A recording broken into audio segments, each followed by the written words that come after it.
Good morning, everyone, and welcome to the formal meeting of the Children and Young People Scrutiny Committee. My name is Councillor Rob Kendrick, and I'm Chairman of the committee. Welcome to all members and officers present today, attending both here in the Council Chamber and also on Teams. The video feed of this meeting is being broadcast via the County Council website, and I'd also like to welcome members of the press and public who are watching our meeting online today. I'd also like to welcome Councillor Stephen Rowe, Executive Support Councillor for Children's Services, Community Safety and Procurement, who is attending today in the Council Chamber. And I'd also like to welcome the following senior officers who are present with us today. That's Heather Sandy, Executive Director, Children's Services, Martin Smith, Assistant Director, Children's Education, Joe Kavanagh, Assistant Director, Early Help, and Janice Spencer, Assistant Director, Children's Safeguarding. Welcome also to Linda Dennett, Assistant Director, Children's Health and Commissioning, who is attending via Teams today. I'd like to begin with the usual health and safety announcement. There is no fire drill planned this morning. In the event of the fire alarm sounding, we need to leave the council chamber through the rear doors and leave the building through the reception into the front car park. We then need to wait in the car park for further instructions. Can I please also remind everyone to ensure their mobiles and other devices are on silent, and when invited to speak, can you please ensure you switch your microphone on? Otherwise, the officers attending via Teams and members of the press and public obviously won't be able to hear you as they're listening online. Please be aware that you need to speak directly into the microphones to be heard, but they are very sensitive and can pick up nearby noise when switched on. If you wish to ask a question during the course of the meeting, could you please raise your hand in the usual way, and Tracy Johnson, Senior Scrutiny Officer, will make a note of those who wish to speak. So that's the introductory remarks over. Let's move on to item 1, apologies for absence and replacement members. Robert. Thank you, Councillor. So we've received apologies from Councillor Gray, and we've also received apologies from Councillor Bradwell. Thank you. Thank you very much. Item 2 is declarations of members' interests. Members of the committee are reminded that they only need to declare any relevant interests which have not been declared on their declaration of pecuniary interests form. Do any members wish to declare an interest? I think the answer is no. If we can move on to item 3 then, which is minutes of the last meeting of the Children and Young People Scrutiny Committee held on the 15th of October. This is to confirm and sign the minutes from the meeting on that date as a correct record. Do I have a proposer and seconder? Councillor Whittington and Councillor Carter. Thank you very much. We will now vote on the minutes. You are voting whether you agree that the minutes are a correct record. All those in favour, please raise your hand. Those against? Any abstentions? No. Thank you very much. That's minutes agreed. We now move on to item 4, announcements by the Chairman, Executive Councillors and Chief Officers. My announcements are that it's with great sadness we learnt this week of the passing of Councillor Bob Adams. Councillor Adams was Vice Chairman of the Children and Young People Scrutiny Committee between the 17th of May 2013 and the 15th of May 2015, and was a member of the committee actually until April 2017. Could I therefore ask everyone to stand for a minute's silence in the memory of Councillor Bob Adams.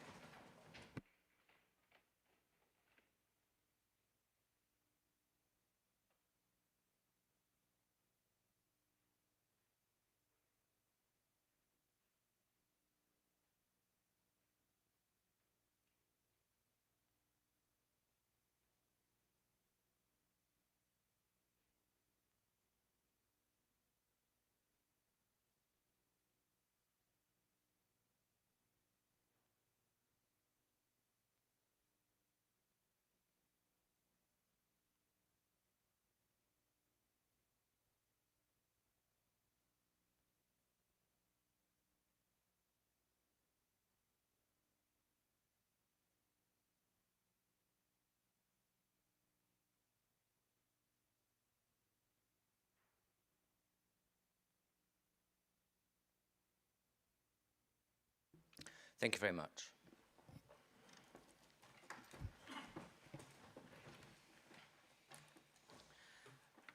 Just to make everybody aware, I'm intending to have our now customary 10-minute comfort break before item 8 today. If we find the meeting is becoming excessively long, then we may actually have to insert another one, but we'll see how we get on this morning. That's my announcements for the moment. We now move to Executive Councillor announcements. Are there any Executive Councillor announcements from Councillor Stephen Rowe on behalf of Councillor Mrs Patricia Bradwell? Thank you, Mr. Chairman. No announcements. Thank you. Thank you very much. And Chief Officer announcements. Do we have any officer announcements from Heather Sandy, Executive Director, Children's Services? No, Mr. Chairman. Thank you. Thank you, Heather. No other announcements from the senior officers? No. Right, we move on to item 5 on our agenda this morning, which is the Joint Diversionary Panel and the University of Lincoln evaluation. This item sets out the key findings of the evaluation of the Joint Diversionary Panel undertaken by the University of Lincoln. And I'd like to welcome Andy Cook, Head of Service Future for Me and Youth Offending, who will introduce the report, and Dr. Sue Bond-Taylor from the University of Lincoln, who will present the university's findings. Both are attending today in the Council Chamber. Welcome also to Chief Inspector Darryl Pearce from Lincolnshire Police, and Tony Price, JDP Coordinator, who are also attending today in the Council Chamber. So it's over to Andy to introduce the report. Thank you, Mr. Chairman. Just to say, we don't normally come out in force like this, although we are today, and hopefully we've got a good sort of representation in relation to the report that's before the committee today. So, just to, I guess, give some background, the committee's received a number of reports following the progress of the Joint Diversionary Panel since its inception in 2017, and has obviously keenly followed the progress in relation to that. And I think, obviously, what I'd wanted to express within my report was it's really important to reflect on the position we were in prior to the introduction of the Joint Diversionary Panel, in so much as we had significant numbers of young people being issued with a simple youth caution, which obviously in terms of offering them timely support and intervention, but also offering them what they needed at that point in time, and the subsequent implications of being effectively criminalised and having long-term consequences for them as well. It didn't really serve the interests of the community. It didn't serve the interests of victims particularly well, and I think obviously for those children and young people it had longer-term implications as well. So I think that's an important point to stress, and I think it's also about recognising the trajectory we've been on since that point in time. And I just highlighted, I think this week, that more than 1,500 young people have now been through the panel, which is a really significant number of children and young people. And I think there's also, what I've tried to highlight within the report is that the recognition to reflect the importance of responding appropriately to children who come into contact with the criminal justice system, that's crucially offers them support, but is also proportionate, and also recognising the needs of victims as well in terms of creating, hopefully, safer communities. So the first element of my report is really reflecting the throughput, if you like, through the panel from a defined timescale, which is September 2020 to August 21, highlighting which Tony's worked through, consistently in terms of the challenges of COVID, moving to a sort of an online panel, which has worked really well in terms of representation. So what the graphs highlight within the my covering report are the throughput in relation to age, gender, the offence types that have been seen through the panel in that time, and also the outcomes, which again we're really keen to see, are primarily restorative in terms of their outcome and achieving those aims that we set out to do. But the primary reason for attending today is that we'd highlighted to the committee some time ago that an evaluation was being undertaken of the panel. It's had its challenges in terms of undertaking that through the pandemic, but I'm really delighted that Dr. Sue Bond-Taylor's here today. Obviously, her evaluation report's been included. I feel, on the first account, I want to thank Dr. Sue Bond-Taylor for the work that's been involved in this, and feel that what we've arrived at is a really robust report, very detailed. I think also and just acknowledging the work that's gone into that, and obviously having to complete it through a period of the pandemic, which is obviously, as I said, provided that. Within my overarching report, I've highlighted with the evaluation objectives, which were the appropriateness and effectiveness of the panel in terms of its process for making decisions about outcomes for young people who have admitted an offence, and also reviewing the effectiveness and suitability of any subsequent youth restorative interventions being delivered out of that panel. And obviously on section 2, the conclusion, the overall findings of the evaluation are that the Lincolnshire's joint diversionary panels provide a robust and effective process for making informed decisions about young people in conflict with the law, which A, prevents their unnecessary criminalisation, which was a key aspiration when we started, but also crucially diverts them into supportive and preventative interventions. And the introduction of the youth restorative intervention, which is used by the panel, has significantly improved outcomes for young people in the county whilst maintaining community safety. So those are the headlines.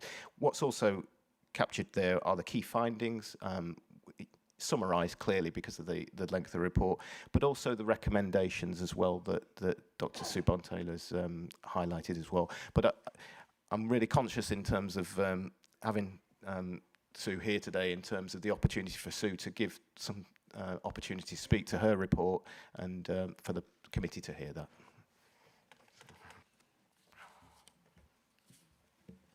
Thank you, Mr. Chairman, and thank you for the invitation to come and speak here today about the report.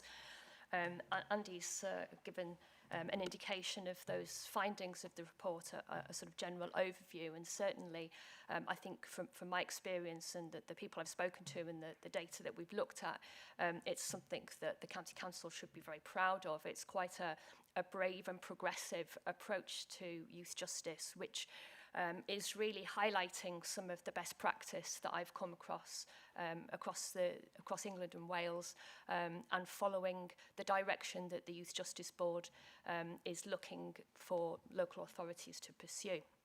I'd like to emphasise the independence and transparency of the report.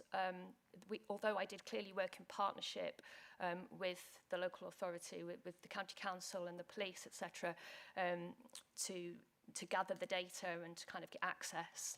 And I suppose I see myself as a critical friend in being able to, work closely with the service, but also to be able to point out where things could be improved and to draw on some of those conclusions as well. There were some challenges, certainly, in terms of COVID in particular, in terms of bringing it through in a timely manner, and I'd like to thank the funders for their patience in waiting for the final report to be concluded, but actually that also provided some opportunities to revisit, re-interview some of the professionals from the first round of interviews, and gather their experiences of delivering the service within a pandemic, and there's some really important learning that came out of that as well. It also gave me an insight when I was speaking to the young people and trying to kind of access them and do interviews remotely with them. So that gave me an insight into what it was like to actually deliver that service in that context. I think one of the key findings for me is that this service is one which is specifically designed to respond to what can often be very complex needs of the young people that use it. The case-by-case discussion and analysis of every single young person that comes through the panel allows a holistic way of thinking about what's in the best interests of that child, whilst also trying to balance that against the needs of the community and that primary objective of preventing the future offending of that young person. So there's this emphasis on the best interests of the child and thinking about kind of a child-first approach, which again is very current within the Youth Justice Board. The multi-agency nature of the panel was absolutely central to that, and allowed input from all the different services and all the information that they might have about that young person, pulling it all together to allow a really complex and detailed analysis. And I was very impressed by what I saw in terms of the breadth and depth of considerations that were taken into account. It was a real problem-solving approach. What can we do that's the right decision for this young person in this context for this particular offence?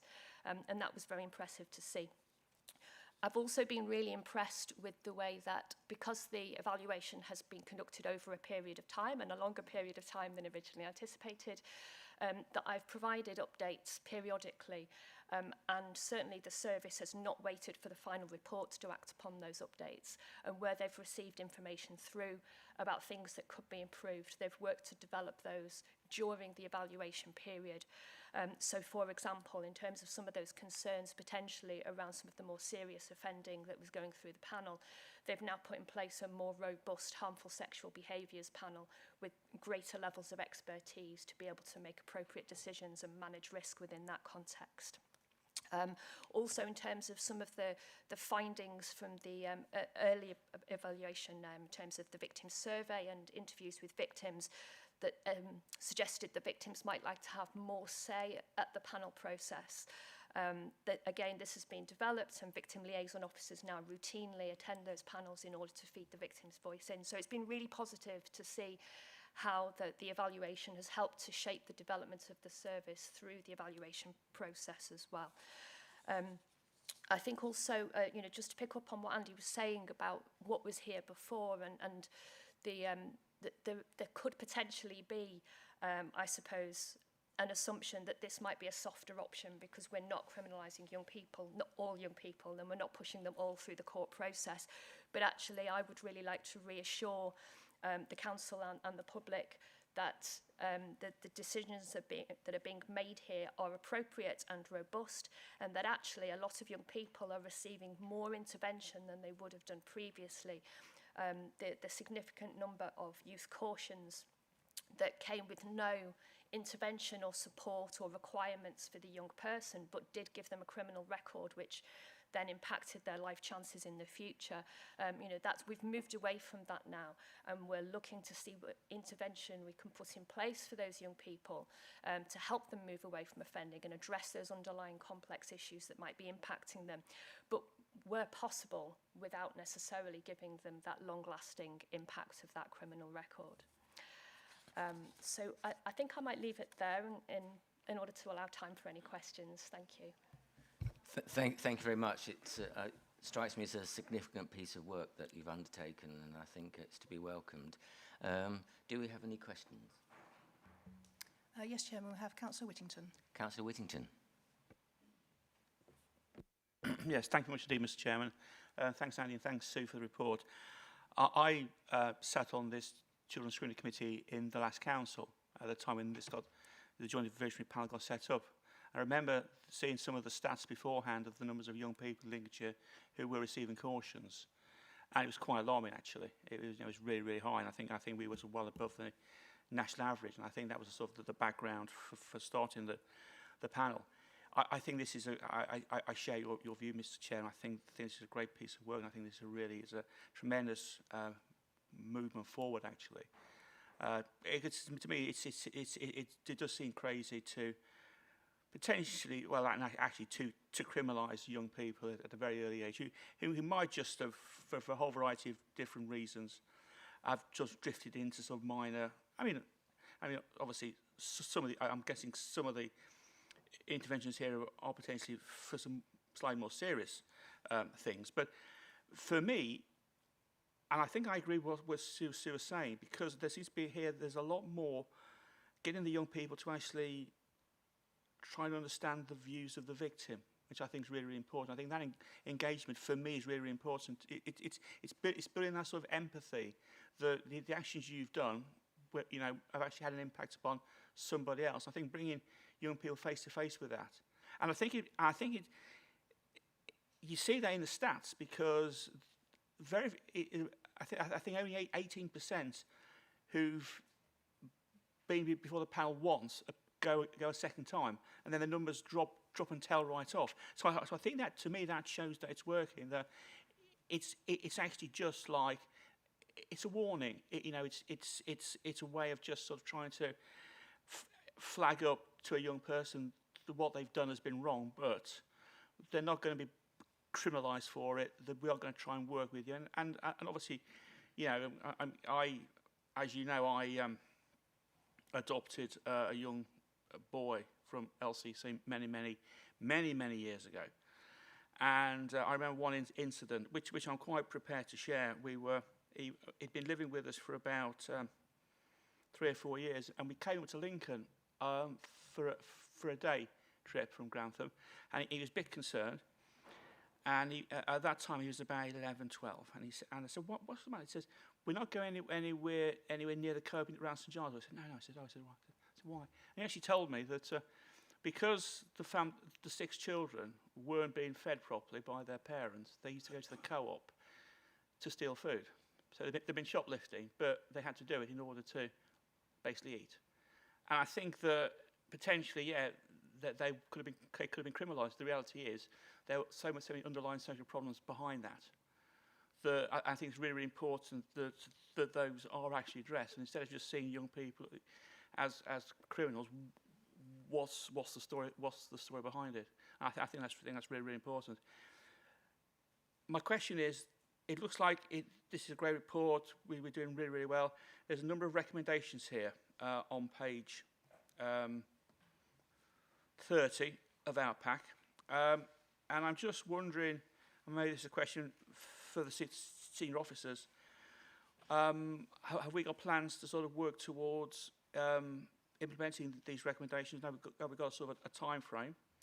And then the second thing is, at some point in the future, will we do another evaluation? Because I'm guessing that this is the sort of thing that you started, you evaluate it, you learn lessons, you implement the lessons, and in another few years you may want to re-evaluate it again to see if you're still moving in the right direction.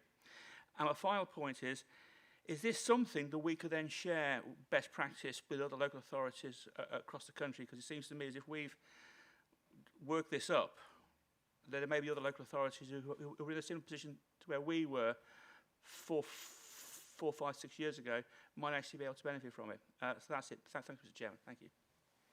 Thank you, Councillor Whittington. Responses, please. Thanks, Councillor Whittington. Yeah, I think I'd just like to say that obviously, as Sue's highlighted, some of the developments have been addressed as part of a sort of an ongoing process and a constant process of learning in relation to that. I think we were taking it through its obviously appropriate channels, and an action plan will be formulated in relation to obviously the additional recommendations that Sue's highlighted. And I think there are some interesting ones in there in relation to the point about how do you share best practice, and I think the engagement with the National Youth Justice Board in terms of they've got a best practice hub where that can be uploaded to and shared. But obviously, I'm also conscious that Sue's report's now in the national domain now in terms of its sharing, and I think there will inevitably be interest in this, because I think it's an area of practice that lots of authorities are wrestling with in relation to wanting to address it in the right and appropriate way. So it absolutely will be taken forward. Yeah. Thank you. Sue, did you want to respond to Councillor Whittington's remarks? Thank you. Yes, just in terms of sharing best practice, I mean, I'm very keen to write some papers in terms of a sort of academic perspective, but actually that also then feeds into where lots of other academics are supporting other local authorities and engaging in evaluation work there. So I think that's another avenue through which we can, shout about the successes of the story in Lincolnshire. The further evaluation, I mean, actually one of the recommendations is to take further evaluation work in terms of an enhanced data analysis, and also to think about some of the longer term outcomes, because that's something that we didn't really have the scope to do within this particular project as well. Thanks very much. Chief Inspector, I believe you wish to make some remarks? Yeah, thanks for the opportunity to come and support my colleagues concerning this. I've been on the journey with them from 2017, and the report goes into great detail, talks about the culture, talks about the government drive and everything. But we did have a position where actually sometimes the only appropriate outcome available to us was a caution. And a caution can range from the custody sergeant waving the finger and telling the young individual off, and then mum taking mum crying, but actually that adds no value. So what I want to do is just to give it a little bit of a flavour of stakeholder confidence, because I chair the outer court scrutiny panel. So these are the includes the JDPs, and every quarter we look at 5 young persons cases, we look at 5 hate crimes, 5 DAs and 5 adults. So essentially over the year, because a lot of the hate crimes involve young persons through the JDP panel. We're looking at sort of 30 of these cases. And the panel, I chair the panel, it consists of the magistrates from the youth bench. So that's ironic because actually we're almost like trying to put them out of business, if you like. But it's interesting for them to come and have a look at what we're trying to do. The other one is a CPS. So actually we've got the opportunity to say, look, if we'd have put this towards yourself for a charge decision, where would you have gone with that?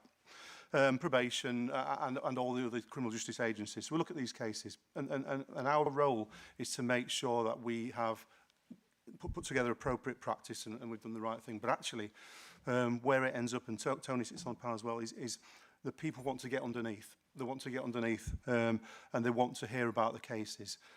So and the reason I mention this is because I know there's been some kind of discussion around the types of cases that go through the panel and the types of outcome. And being able to speak from a personal perspective, chairing the meeting where we get underneath that sometimes, what we are able to do is find out what that one-to-one intervention. So when you've got the comparison of somebody comes in for an offence, it doesn't matter what the offence is. So we've gone from a position where we're going to straightforward caution, off you go, please never come back again. And we know what the data says about people reoffending. And then we've got this position where we hear about one-to-one intervention with youth offending teams on 12 separate occasions. And clearly the panel then wants to know, and what was the outcome? And then you've got the reduction in the reoffending. Then it kind of speaks for itself. And interestingly enough, what we're trying to do now in the advent of a change in legislation for out-of-court disposals, so the old caution with nothing attached to it is going. That's gone. So we're looking for a more restorative and interventionist approach for all offences. So now in Lincolnshire, we're now looking at trying to model the way we deal with adults on the same model that you hear through the JDP.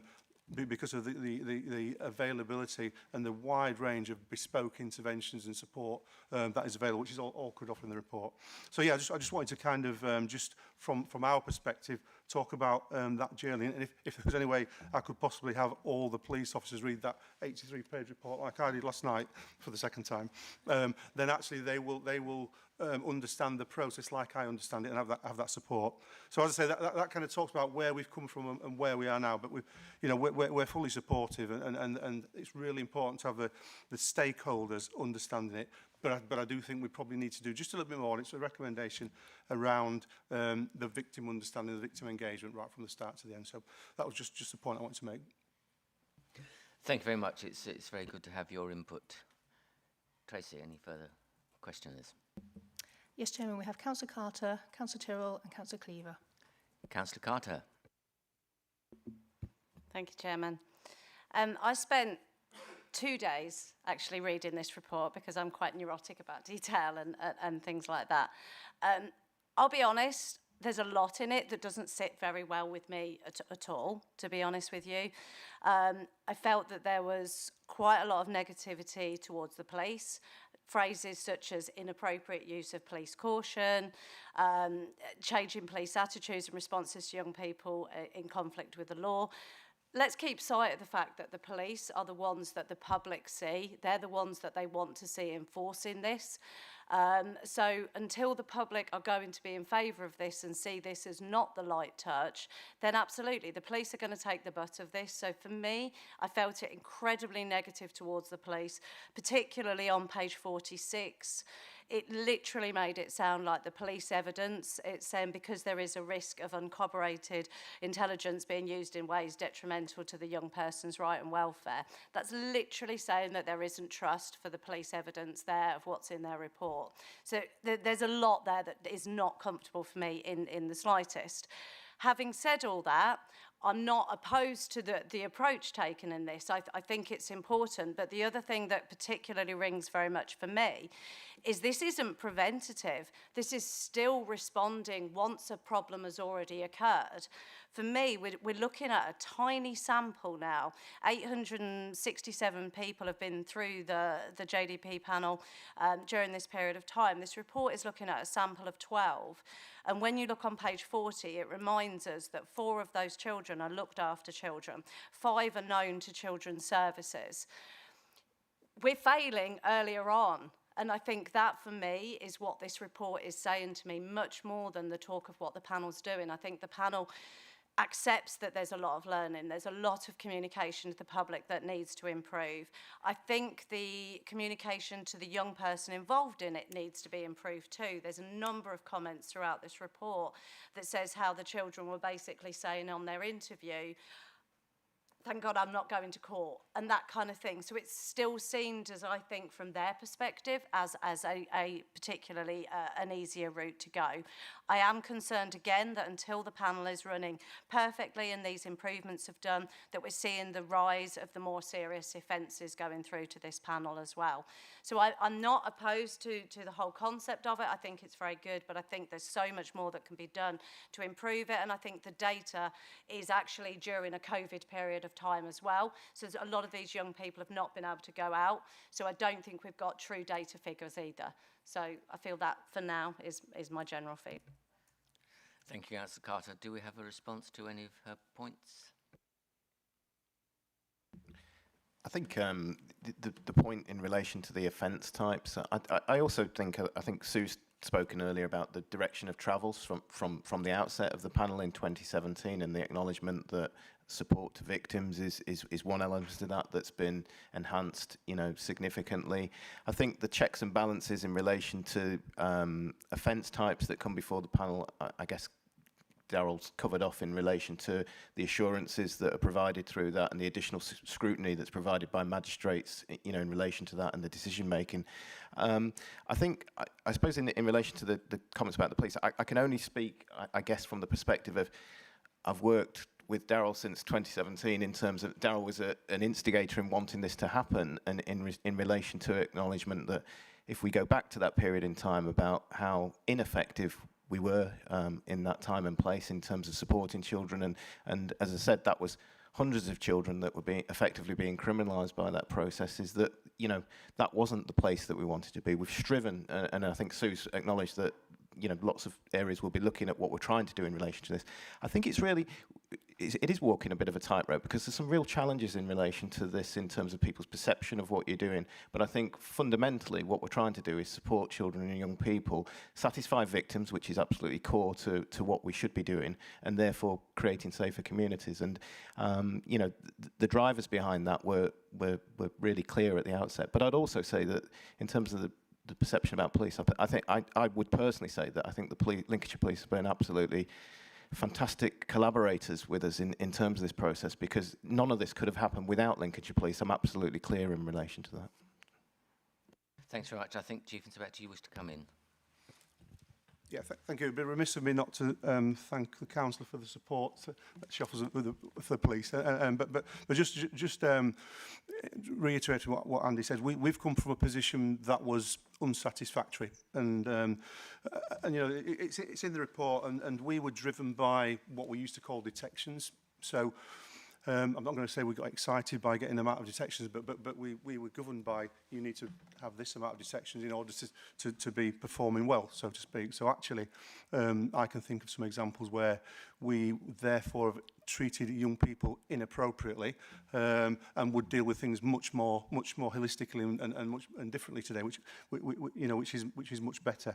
But we have come from a position where, as I say, we wouldn't think about whether we're criminalising young people or not. We just would be driven by that, to a position now, actually, where I'm having to tell officers off for using their initiative and looking at community resolutions and not going through the panel.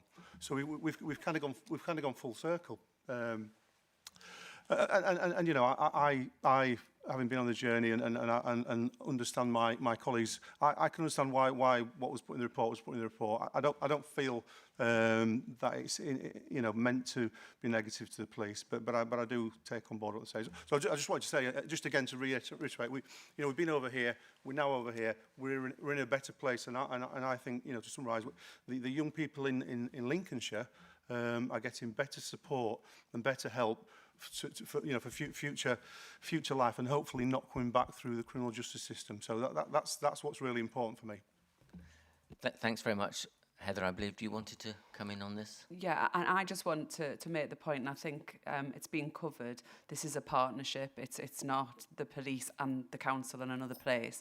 This is a partnership. The Police and Crime Commissioner spoke publicly about his pride of the work that has been done on this, and I just want to be really clear that we're in partnership with the police. This isn't us together.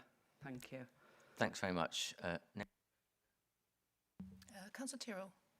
Councillor Tyrrell. Thank you.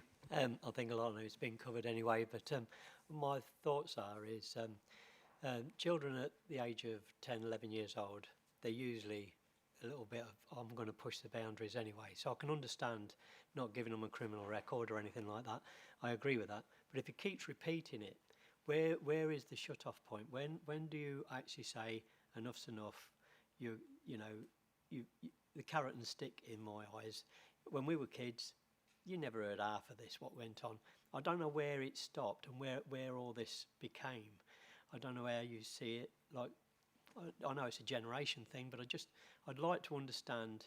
I mean, I'm trying to do something in my own area with the police, and I'd just like to understand where or what your thoughts are of one generation to another to have all of this happening now, where we would have never have had someone nicey talking to you because you just nicked a packet of fags out of town. Do you know what I mean? So I just wanted to understand that, but the rest of it you've already answered on any of the other questions. Thank you. I think obviously Tony's here as the coordinator in terms of the operating procedures about young people not persistently coming back into the panel, and the procedures that sort of safeguard that, if you like, in terms of repetitive offending and where that then does take you. It is an opportunity. I think that there's a recognition, and I think it's not just within Lincolnshire, it's a national recognition that those young people, most young people will have a once-only interaction with the criminal justice system, and that very experience, if you like, will be sufficient to act as a deterrent, and the support and the intervention provided will act as a deterrent. For those that clearly go on to continue offending, those same routes do exist about going through the court system. So I think I'd highlighted this week, we do work with young people who have been through the court system. This doesn't represent all of our cohort of young people. There are those that will continue to offend, you know, and those numbers are small, if you like. But what I would say is that the reason I feel is this is so important is because what we're actually providing here, yes, there's the support and it's timely, and that's really key. But it's also proportionate, and I think the proportionality discussion is really key because those young people won't go on to reoffend. So they are just children. They are children, as you highlighted, you know, and therefore we don't want them to have those long-term consequences and implications of that, you know, that encounter, if you like, with the criminal justice system, then influencing their adult life and beyond, purely because there was a different way of approaching and dealing with it. And I think we've hopefully found that way of dealing with it with that support. And I think that's I guess what drives me in terms of wanting to, you know, pursue this route. Thank you very much. Councillor Cleaver. Thank you, Mr. Chairman. Could I ask, I noticed that the report states that the JDP currently reviews cases of children and young people aged between 10 and 18 where there is an admission of responsibility for the offence. So to give a sense of scale, what proportion of cases is it where there is no admission of responsibility for the case? So in other words, what is the total proportion of cases that is covered by this scheme? Does that make sense? Yeah, I think there are. As I said, I think I highlighted this week. Probably there's a 50% split, if you like, of work that comes through the scheme, and so there will be, and within that second 50%, if you like, there will be offences that go beyond the gravity which could be heard within the panel because of their seriousness or the factors related to them. So within that 50%, there are those cases. I think, you know, what we don't want to do is, you know, there is obviously the availability with an admission of guilt that it can be heard through the panel, and clearly we can't hear cases where we don't have that admission of guilt. So within that, I guess that additional 50% of our cases, if you like, there are those that wouldn't be able to go to the panel purely because of the seriousness of the offence, but also where young people and they have the absolute right to, you know. The right to plead not guilty, the right to contest those charges, and then clearly that would be a decision-making process in relation to that potentially progressing into the court system and some form of trial being heard or something like that. But it wasn't about taking it, you know, we're not trying to push them into an admission of guilt, but what we're recognising is, and I think Tony's done an awful lot of work with legal representatives in terms of highlighting to them the availability of the panel. And I think there was, you know, Darryl may speak to this, but there was perhaps a feeling that some young people would say no comment in interview, and that would then almost progress them into the court system when there wasn't a necessity to do that, you know, so, or then find a guilty plea on first arrival at court, which again is not really productive for, you know, for the criminal justice system or serving the interests of those in the system. Yeah. Thanks very much. Do we have Chief Inspector? Yeah, just to add to what Andy said there, I haven't got the specific figures, but having the bench represented at the scrutiny panel and them understanding and seeing what the JDP, what they tell me is a lot of, or a cohort of young people who've either gone, as Andy says, not guilty, so we're not able to process them in through the JDP, or have said no comment. Sometimes it's you know, there's a position where they want to see whether the case will go to court, and as you approach that and it is coming to court, then different legal advice, the bench then refer a lot of those cases back to panel when the plea's changed before it arrives at court. So and that may well be linked, as Andy said, about some of the work we're doing around supporting the legal advice and those third parties. So there is a cohort that is captured as starting at court but ends its journey back at the JDP, if that makes sense. Sorry, so so the 50% includes people who've changed to plead guilty beforehand. So is that right? Can we take an action away and come back and specifically break down those cohorts so you know exactly Thank you very much. Yeah. Okay. Thanks very much. Councillor Whittington, I believe you wanted to come back in. Thank you, Mr. Chairman. Just something I've picked up this, to the conversation. It was the point made that quite a number of the young people picked up by this are already known to social services, and I'm imagining in those situations there probably are concerns around the family and various issues there. I'd be interested in pursuing this a little bit further around, do we know roughly how many numbers of, because I see this like a bit like a kettle, you know the kettle's boiling over when you see the steam, and I'm just wondering to myself if the child committing an offence is really the steam, and underneath that there's an awful lot of other social pressures within a family. Just to understand the prevalence of children who offend, but actually when you dig a little bit deeper and start to peel back the layers, you actually realise that the child is coming from a family that for whatever reasons has got social issues, has got of issues, and may have parents who themselves have been involved with the criminal justice system in the past. I'm just wondering, you know, obviously if we know a child's known to social services, but how many children who've previously been unknown to social services is this process kind of identified? Because I think that's really, really useful, because I see, because I'm very much aware of the fact that in part of my division that there's quite a large estate, and there was several years ago quite a lot of incidents of a lot of antisocial behaviour going on, and you know, reports were, you know, gangs of 10, 15, 20, 25 children between sort of 13 and 17. You know, the reality is there was 2 or 3 ringleaders, and the rest were just following along and kind of getting involved in stuff. And just so part of me kind of would say that those that have just been following on and probably had a bad influence, it's probably more the hardcore that probably are going to be the recidivist offenders. But it's just trying to understand, you know, what other issues, what other problems this process has also been potentially uncovering, and any idea of how many of the children who go through the JDP process have had parents who've been involved in the criminal justice process, because a lot of this stuff is cyclical and generational, and it runs in families. And I'm thinking that this maybe is a way of trying to break that circle, that cycle in some way. So just a few comments around that I think is quite useful. Thank you.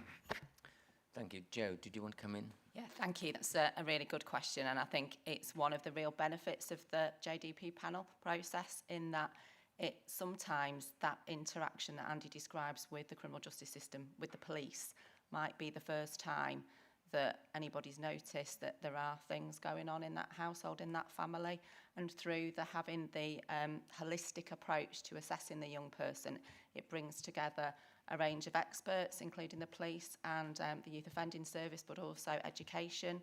Schools are very heavily involved in terms of the process. We can pick up things at an early stage, and I take on board Councillor Carter's point that, you know, there is already, you know, the young person is coming to our attention in perhaps not the best circumstances, but it does enable us to really understand what is going on in that family, rather than simply that interaction leading to a telling off by the police and something that would formally stay on their record. That wouldn't offer anything to the parents, it wouldn't offer anything to the young person. And so we do pick up some early help support through the JDP panel that perhaps would have taken longer to come to our attention had it not been for that process. And just going back to the mention around children in care that have come to the attention of JDP, we have a really strong and robust protocol in Lincolnshire about preventing our absolutely most vulnerable children coming into contact with the criminal justice system. You'll all be aware about our corporate parenting responsibilities and what we need to do to make sure these particularly vulnerable children are absolutely protected and supported, given the levels of trauma that many of them have experienced. And I think it's just to say that this process is available to any young person that comes to the attention of the police for their behaviour in Lincolnshire. So that will also include all of those children in care that are placed by other local authorities into Lincolnshire. And I think it's fair to say that in some circumstances there perhaps isn't that level of robustness in other local authorities. And when you're placing children away from home, that brings with it other challenges, which you've also have heard from, in terms of why we want to prevent that as far as we possibly can. But it does enable us to make sure those supports are in when it's not there already, if that makes sense. Thank you, Jo. I believe Chief Inspector, you wish to come back in.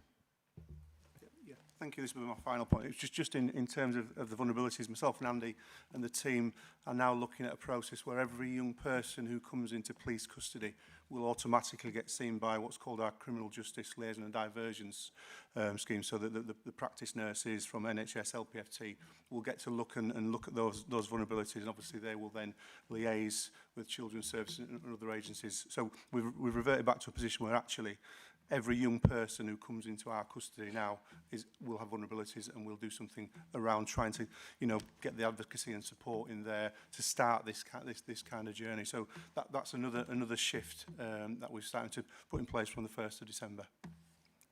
Thanks very much. I believe Councillor Carter, you wish to come back in. Just a little one. Thank you, Chairman. Page 77, it talks about the YRI is like a mini RO, apart from it's for a lesser time, 3 months rather than a maximum of 12 months for the RO. So again, you can see where the opinions are of it being a lesser sanction. On page 87, it talks about 30 hours of the reparation, 30 hours face-to-face, so it doesn't have to be face-to-face, all of this kind of thing. And to me, that's, again, possibly leading to a situation where there's less money, where there's less resources. Those 30 hours can be very easily watered down, and suddenly doing washing up for the mum just kind of counts and things like that. So I think it's something that we need to be very aware of, that those 30 hours or whatever the sanction is are actually stuck to and very much enforced. And finally, the line is very nice on page 92, where it says 5 of the young people interviewed described how they had received support for their aspirations and were looking forward to the future in a positive way. Fabulous. But what about their friends who are in similar family situations, looked after children, whatever, but who have not committed an offence? To me, that's the people that we need to also be giving the same equal attention to, the ones that haven't got into trouble in the first place, that we are still not giving that same care and attention to. People, all the children should be saying that, not just the ones that have got attention because they've been in trouble. And that would be my final point on that. Thank you. Thanks very much. Jo, I believe you wanted to come in. Just really briefly, I think in terms of the comparators, the referral order is the sentence that young people get when they first attend court and are convicted in court. It's either a referral order or they go to prison. That's the two choices before the court in terms of sentencing. So I just wanted to make the point for the vast majority of young people that go via JDP, they are getting a YRI or a series of interventions instead of a caution, because they would never have gone to court in the first place. Some of them, there's that balance, and we've talked about the checks and balances to avoid that. But just in terms of comparisons, we're comparing the interventions via JDP with a formal caution that offered nothing rather than the court, because you've heard already, and I know Daryl's going to take that ask away, we'll be able to provide you with the statistics around those that still remain going to court and still get the YROs. Just in relation to that offer to all children, I absolutely agree with you. We want all children in Lincolnshire to be supported, to be the best they absolutely can. That's absolutely our vision in children's services. And there are other ways, other than via JDP, where we support those that are vulnerable and meet needs via the early help system through schools and all of that. But yeah, completely agree, we'd want that for all children and young people. Thank you. Thanks very much, Jo. I think Sue Bontelli wished to come in. Thank you. Yes, just to pick up on some of your comments, Councillor Carter. In terms of the comment about washing up for mum, I know there were some examples of young people doing some of that reparation work within the home. That was specifically because of the context of COVID. And clearly what we wouldn't have wanted to happen for those young people was for them to have breached the conditions attached to their YRI because we weren't able to offer them. I say we, I get very involved with this, like it's mine.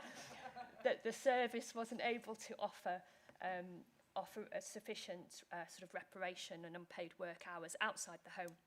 But actually also what I found was that there were some really brilliant creative ways of rethinking what was possible in terms of reparations. So for example, delivering a load of materials for somebody to build a planter or a bird box to then go and take that to, you know, a sort of old people's home or a public space.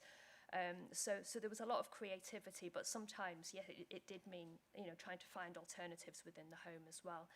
And in terms of that offer for young people generally, I mean, I think for me, actually, the fact that this service allows young people to get that support rather than requiring them to escalate their behaviours further was actually really important, that they could get this help before it got so serious that they received a referral order. But also the other side of that, in my recommendations, is a suggestion that actually some of this fantastic work could be, you know, expanded across the Future for Me service, working through partners such as Positive Futures.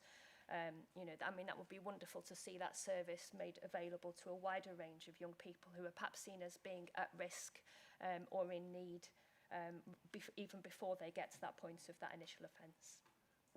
Also, could I, just pick up on something you said earlier about the data reflecting the COVID period. Just to clarify about that, none of the quantitative data, none of the data at all, in fact, was during the COVID period, apart from the interviews with the young people. That was the delayed bit that we had to do during the COVID period. The rest of the data is all for the period before COVID. Thank you very much. I believe we have no further questioners. So if I can just recap on the actions required of this committee. We've been invited to review and comment on the outcome of the evaluation and to endorse the proposed actions to continue the ongoing development of the joint diversionary panel. I therefore propose that the committee has reviewed the outcome of the evaluation and endorses the proposed actions to continue the ongoing development of the joint diversionary panel. And I'd like to suggest to members that perhaps we have an update in a year's time, if members are agreeable to that. Yes, I think lots of nods, so I think we'll go for that one then. So on the basis of that, please raise your hands if you agree with my proposal. That's agreed. Thanks very much. And can I, on behalf of the committee, thank our guests, Sue and Darryl, for attending the meeting today. I think it's been very informative, and it's great to have the insight that you've been able to offer to us. And as I said at the outset, it's been a remarkable piece of work. And Lincolnshire, again, is in the forefront of some good developments, which hopefully we'll have national recognition in due course. But thanks very much. If you wish to stay for the rest of the meeting, you're more than welcome to do so. But I'm sure you've probably got other things you may wish to do. Lots of nods there. Well, anyway, once again, thanks very much. Thank you.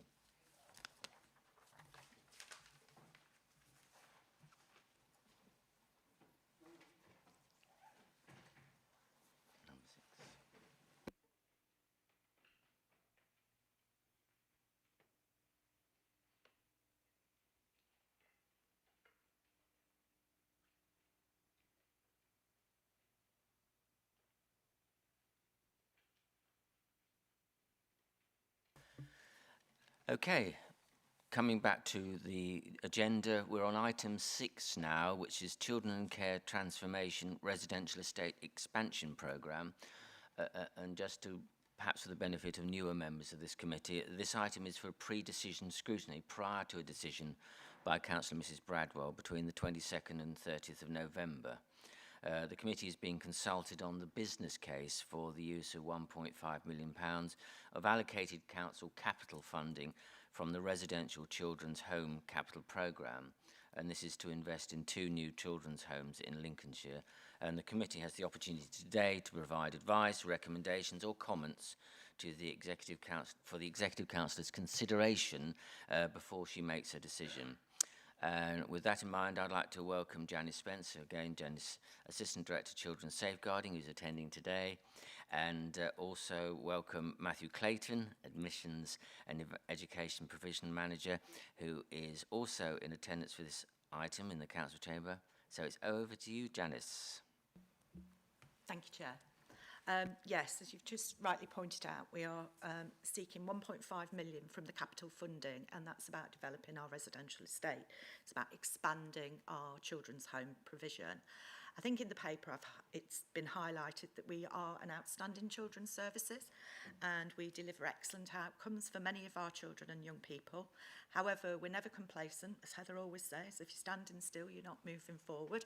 And there's always room for improvement. We have got a very ambitious children care transformation programme currently ongoing, and part of that has looked at increasing externally placed provision, because what we're looking at is increasing our internal provision, because what we're seeing is an increase in externally placed provision for children and young people. And the challenge that we have there is that actually does have quite an impact on children, because what that means is they are placed away from their home and families and their communities and their networks. And there's a significant cost to the council, as you will see in the paper on page 117, that sets out the growth in expenditure, and I think we're somewhere up near £11 million. So not only does this not deliver good outcomes for children and young people, it actually has quite a significant cost for the council. So we currently have 99 children and young people who are placed in external provision, and that's compared to 46 in 2019 and 2020. What we have seen is that we've seen a growth in our own children in care rising, and we've seen that also nationally. We're not likely to see that reduce anytime soon in the short or the medium term. And what we really need to think about is, what do we do with those young people that we have placed in external provision? And obviously our proposal is around seeking to return them to Lincolnshire. We have put forward a proposal to relocate Strutt House to St Francis Residential provision, the former residential provision that was at the school, and this will bring a synergy for the children who will be using that resource. That's for our children with disabilities, because many of those young people actually attend St Francis, so it provides a really nice environment for them to have short breaks, and I have to say the layout of the setting is wonderful. It's much improved for these young people compared to Strutt House. It's absolutely fantastic. It has had an outstanding judgment over the last 10 years, and it has recently had an inspection this week, and I'm not allowed to tell you what it is, but we're very pleased. So, and obviously we'll share the good news with you when we can, when it's publicly able to be announced.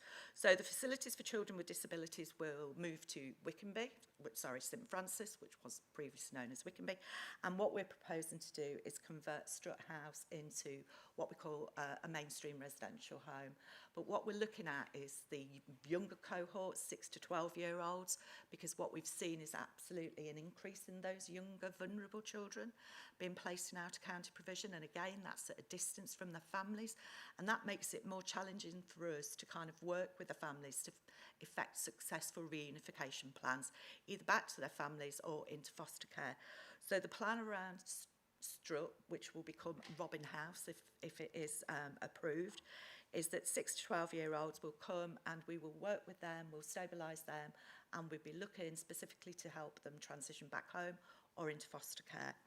We're also exploring either a new build in East Lindsey and the use of an existing property in South Stephen. And this would provide us with an additional 6 beds. So, they would be for the older age range. We'd be looking for the 12 to 18-year-olds, because again, those young people need to have an opportunity to come back home. I would say that we have put in a bid to the DFE for match funding, and we're currently awaiting a decision on this. Matt and I had a conversation with them last week on the bid, and we've got another conversation with them this afternoon. I honestly can't predict what the outcome of the bid is, but they are quite interested in what we are proposing, particularly around the new build in East Lindsey. So, as I've said, we are seeking 1.5 million. I've set out in the paper the proposed annual budget that we'll need to deliver these resources and the returns on the investment over the 2.67-year period. So, what I would just say is, you know, this proposal will enable the council to deliver and meet the sufficiency requirements to provide better quality care for our children and young people, and that would mean that they are closer to home rather than providing care at a distance. I've just offered you a very quick summary and highlight, because I'm sure you've all read the paper. Thank you. Thanks very much, Janice. I'm particularly struck about the comment about out-of-county provision. We all know, and it's oft repeated, that any service that the authority accesses out of county or any other authority is horrendously expensive and not good for children as well, for terms of access and so on. So, do we have any questions, Tracy? We have Councillor Whittington, Chairman. Yes, thanks for the Chairman. I think for me, I look at this sort of from 2 perspectives. The first perspective is the children, and obviously you're not going to be surprised. The second aspect I look at it is the finance of it. And on both of this, you know, it's beneficial for the children for the reasons that they're outlined when Janice presented the paper and the comments you just made, Mr. Chairman. You know, we know it's better if these children are accommodated within county, if possible closer to their families anyway, and all the benefits there. We know that these out-of-county placements are expensive. The report picks up the point that demand is outstripping supply, and the simple economics 101 course tells you that if demand is in excess of supply, price goes up, and I think that's what we're experiencing across the country. So I think there is the need there to build in this extra capacity. And purely from a numbers point of view, yeah, obviously, you know, there is a revenue impact. But actually, if you then sort of look at the annual potential saving as well, the impact on the revenue budget is very, very small. But for me, one of the most important things is often not looked at or less thought given to it when you're looking at investments is the rate of return on your investment. Now, 2.67 years, that's a really, really good ROI on anything. And maybe normally, if you do into this kind of stuff where you're building stuff, if you get any ROI of under 7-8 years, you think you're doing really well. So for it to be under 3 is absolutely fantastic. So just my question is that the report says we've got 99 children out of county, and these expansions will deal with a certain number, but of young people to repatriate them, as it were. But potentially there's still going to be quite a lot out of county. I'm just wondering if is this just the first in a plan to really expand our children's home capacity? Because obviously 99 out there, I mean, obviously I'm aware of the fact that at the moment the numbers have gone up because of the pressure caused by COVID and the pressure caused by it being more difficult to attract foster families. So hopefully as we begin to attract more foster families, they'll be part of the solution in terms of bringing those numbers down. But I'm guessing, and it looks like, because at the moment it's difficult, when you're looking at the trend and the increase in activity, some of it is driven by COVID, I'm guessing, and reduced foster placements. But also there seems to me as if there are more children coming into care anyway. But at the moment, I just wondering, around sensitivity, do we know of those sort of that increase? How, if we'd not had COVID, knowing the trends that we do, that were there beforehand of increasing numbers, I'm just trying to get a feel for what the impact is caused by COVID and what the impact is caused just by the fact that pre-COVID the trend was increasing anyway.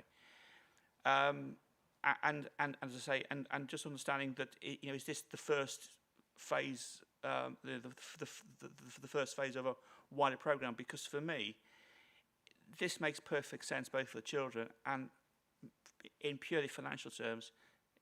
So I think all the criteria, it makes perfect sense. But just a bit of clarity around those points, I think, would be quite useful. Thanks. Thanks, Councillor Whittington. Heather, you wish to respond? Yeah, thanks, Councillor Whittington. I'll make a start, and then Janice and Matt will chip in where I don't answer everything in the detail. So first of all, I just want to highlight that the impact on revenue is positive. So once we've paid back the return on investment, we will be delivering a saving, so increased outcomes and a saving, just to clarify that bit. In terms of the children out of county, obviously some of those children are out of county because they're in highly specialist placements, and it's right that they're out of county and we wouldn't seek to bring them back in. And also, you're absolutely right, we have a cohort of children, and just to assure you, Janice tracked them very, very closely. So she knows there is a cohort of children who are out of county because of the pandemic, because we didn't have the placement during the pandemic in Lincolnshire. And we need to manage that really carefully because some of them are really settled. And so they've had a traumatic incident that and they've ended up in that placement. They love their placement, and so managing how we transition them back to Lincolnshire when those places become available is something that has to be done with due consideration to the child, and how we do that in a way that doesn't further traumatise them. Tara Jones came and presented at last Scrutiny Committee about our wider children in care programme, and I just want to make the link between the two. So the wider children in care programme says we're going to be tracking our young people to see who can return to their family home when we've worked with a family. Is there anyone who is safe to do that? Who can step down from a fostering placement into a family placement with a relative? Who can step down from residential into a family placement? And the driver for that is that we know children get the best outcomes usually in a family placement. So wherever possible, we want to have them in a family placement. So I think, so just to say, yes, we are tracking those numbers. Yes, we know the cohorts that wouldn't be there if it wasn't for the pandemic. Yes, we know the cohorts whose trajectories look like will be able to move to a family placement, and Janice meets weekly with the team to discuss how that's going and she could, not that she would in public domain, but she could talk about individual children. She's very closely monitoring that. In terms of is this the first stage? Yes, it's the first stage. We've got 1.5 million earmarked in the capital programme, so we know we've had agreement to spend that money on children's homes. So we're looking currently at 2 children's homes and potentially a third. We need to do that carefully. Managing children's homes is highly complex. Janice has just said we've had an inspection this week. We need to make sure that if we're doing it ourselves, we're doing it incredibly well, which means we need to make sure we can recruit the right people, and we need the lead-in time to be able to deliver that provision from the point of time it's needed. So this is the first step on that, and I think as you've highlighted, Councillor Whittington, this really, really makes sense from a finance point of view and from a children's point of view. So I think there is a clear intention that we'll continue to look at this, and as and when it's right for us to open other homes, we'll be bringing them before the committee for consideration. If I can just pick up on your point about the numbers, Councillor Whittington, what I would say is what we haven't seen over the pandemic is children exiting care in the way that they would normally. So that would be children particularly that are before the courts. So, you know, we've spoken before about the backlog that the court system has created. We are seeing that improve. But even though those children will exit care and our numbers will reduce, this will not affect this cohort of young people that we're talking about. So this is a real area of focus, as Heather's just described, you know, and she's quite right. I can tell you, you know, I could talk to you about all of the children, where they are, how old they are, where they're going to go, hopefully their final destination. So I do think that we will see our numbers decrease because the courts are picking up and dealing with more cases, but this cohort is the one that we absolutely must focus our attention on. Thanks very much, Janet. Councillor Matthews, believe you have a question? Thank you, I do. Can I say I'm absolutely in favour of this proposal, but I do have, I want some reassurance about something, and that's the geographical placement of these children's homes with regard to education, both at key stage 1, 2, 3, 4, but importantly post-16, because we know that the mindset of children in these homes is one of not avoidance of education, but because of things that might have happened in their past, they find it difficult to engage with education. And I would want reassurance that the positioning of these is one where the geographic and demographic placement will have a positive influence on the children's home, rather than the yang of that, which is that the issues that arise within a children's home, the tensions and creations, even though they're run really well, could actually influence the learning community around the children's home. I probably haven't expressed that very well, but I can see that you get what I'm asking. Absolutely, absolutely get what you're saying. So what I would say to you is there's a whole, you've touched on one element of the criteria that's really important. One of the other elements that's important is criminality around the area in which we're placing a home. One of the other elements is can they, as they get older, get transport to see their friends easily. So absolutely, I can assure you that education placement, access to education is considered in the siting of these homes. And additionally, one of the things we're really careful about is making sure we can recruit high quality staff. Because we have geographical locations where we would say that's ideal for a home, but we know we will struggle to recruit staff to that area. And what you don't want in a children's home is a big turnover of staff. You want it to feel like a home. You want those staff to be there as stable as possible. So just to reassure you, yes, it's considered. Ofsted require us to consider it.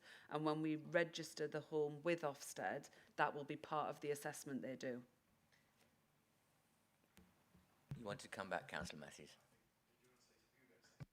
All I was going to say is that we've had those preliminary discussions with Ofsted, and we have to do a risk assessment, and it covers those things that Heather's just described, and they are quite satisfied with our locations at this point in time, and indeed we're quite keen, particularly around the new build. The new build seems to be drawing quite a lot of attention to itself, both from the DFE and Ofsted, so apologies. No, it's okay. I absolutely don't doubt. And I every time I open my mouth, I show my ignorance, because clearly I'm only interested in one thing. You know, and I know that we've got an issue with 1 in 2 children not engaging in post-16 education. And strategy-wise, whilst they might meet all these criteria, we could weight some of these factors to start to address that. And that's all I'm asking, that it's not just a question of meeting the criteria, but that there is a positivity and proactivity in placement to actually address that shortfall in post-16 education. And clearly, they're not going to be placed in isolated rural communities, but these want to be a smaller proportion of any community, not a significant proportion of a community. I know I'm teaching. No, I'm not. Thank you. Thanks very much, Councillor Matthews. I believe we have no further questions, so I'll have to recap on the actions required of us as a committee, and we've been invited to consider the attached report and determine whether the committee supports the recommendations to the Executive Councillor as set out in the report, and we were asked to agree on any additional comments to be passed on to the Executive Councillor in relation to this item. And the recommendations, again to recap, to the Executive Councillor as follows: that the Executive Councillor for Children's Services, Community Safety and Procurement, 1, approves the use of £1.5 million of council capital funding to provide 2 new children's homes in Lincolnshire. 2, subject to approval of the capital scheme appraisal, approves the provision of a children's home in Lincoln through the relocation of existing services from Strutt House to refurbished residential accommodation at St Francis Special School, and the alteration of Strutt House to form a children's home, and subject to approval of the capital scheme appraisal and identification of a suitable site, approves the use of the balance of the funding towards providing a second children's home in either East Lindsey or South Kesteven. Now, the comments from the committee's discussion on this report have been recorded by Tracy and will be passed on to the Executive Councillor, and I think we're all very much in agreement with this exciting development. I therefore propose we support the recommendations. Please, can I have a seconder?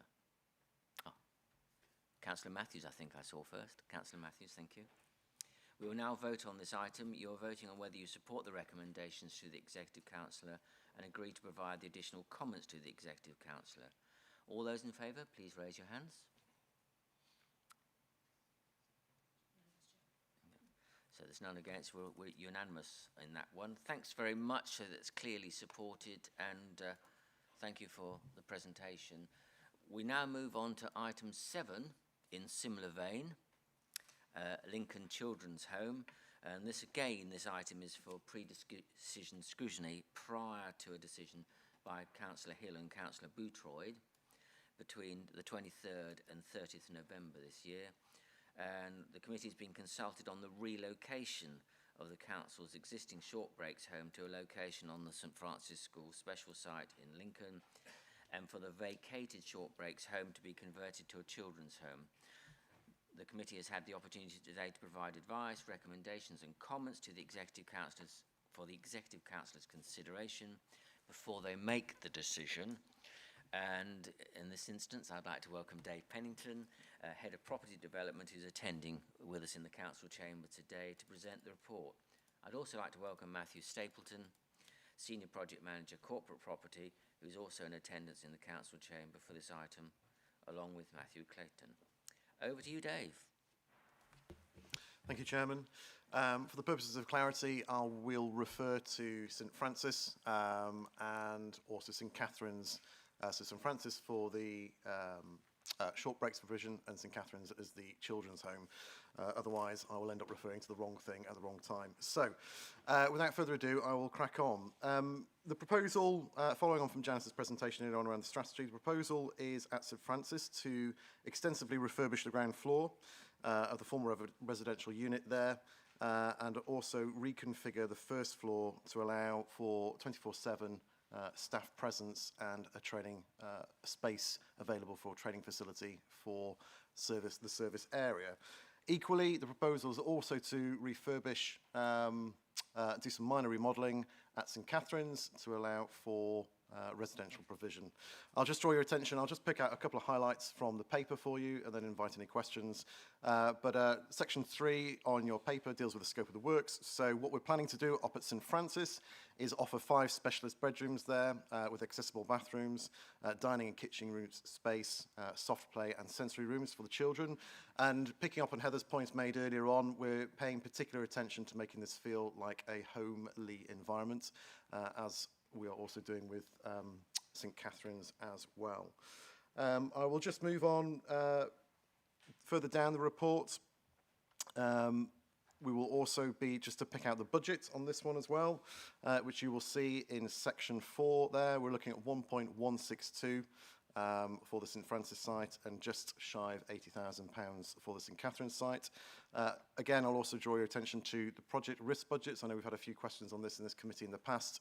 And just as a reminder for the committee, our risk budgets are costed and specific to the project. And over the course of this morning, you'll see that they vary for the various schemes that we have here, precisely because they are costed and unique to the project. Again, I'll just remind the committee around value for money. And one of the things we do, although this very much ties in with section 8 of the report, which is to do with supply chain volatility, we have difficulty at the moment offering true value for money because we compare all our benchmarking with something called the BCIS, which section 5 picks up here, which is a standard tool used by the Royal Institution of Chartered Surveyors.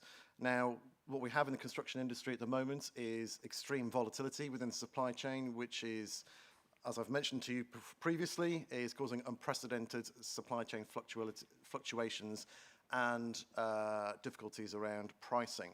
So, which also explains why the risk budget is healthy on this project as well, to take that into account.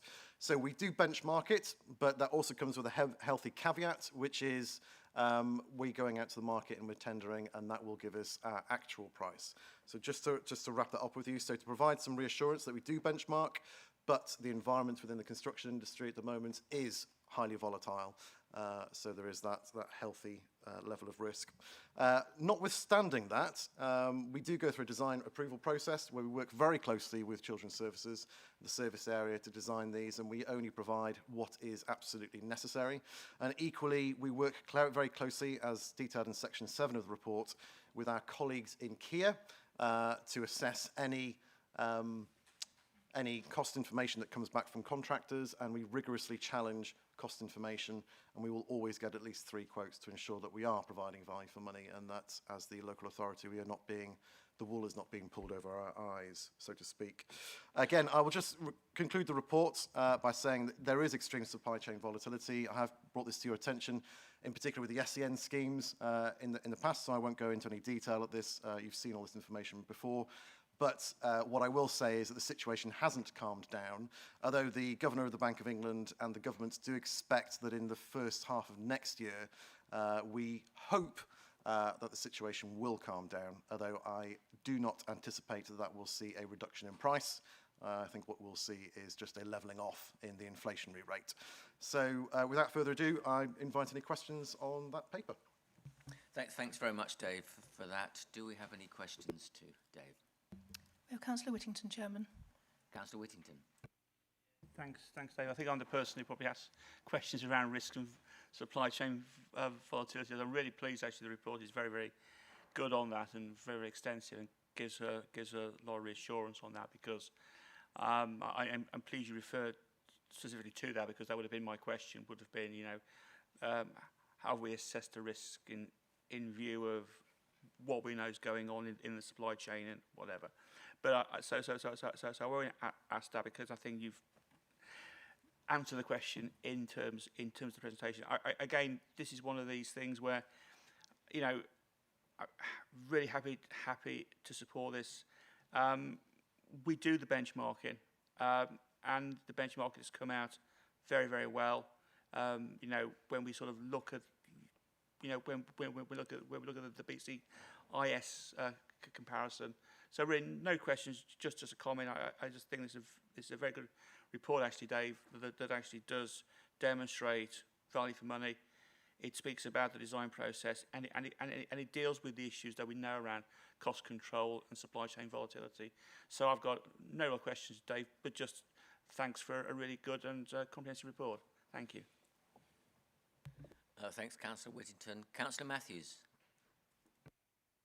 I'm just looking at the timeline. It says the intent, I think I'm right here, we're talking about the same place. The intention of the construction work to commence in February 2022 for completion in June 2022. When will the new home be occupied in the context of school terms?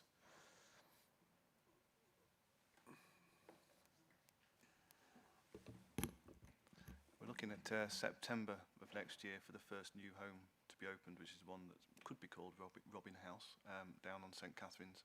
So obviously we've got to do the work at up at St Francis first. When that's complete, we can then decant from one to the other. Then that frees up the space down at St Catherine's for us to do the minor refurbishment work there to make that ready for a new home, hopefully placing the first child in there September next year. Can I ask you to move that forward so that they're in their home and settled before they start their school term? I don't, you want me to answer that a little bit. I mean, it might be one from the construction perspective as well, because there's obviously a lot of work to be done to get it ready in time. And we have worked with the project managers to see if we can bring that forward as much as possible. I don't know if you want to add to that, Dave. Yeah, I'll just add from a construction perspective. Obviously, there is risk at the moment in terms of, and this isn't just unique to this scheme, but all the capital programme that we're delivering. We are experiencing issues with getting materials on site. By and large, we are managing to control that. But if you were to ask me, could I give you a cast iron guarantee, will everything be finished exactly as we anticipate it? I would be foolish to give you a cast iron guarantee. I also understand from a children's services perspective that there's a lead-in time for recruitment. I won't go any more into that. That's not my area. I agree with you. We would like to, but I couldn't give you a cast iron guarantee that everything would be finished as we anticipate it to be in the current climate. I'm just going to ask that you pay full regard to that concern of mine, because it could be very messy if there's an overrun for not only those but everybody. So just as well to I absolutely hear what you're saying, and in terms of the care planning around these children, that will be a prime consideration.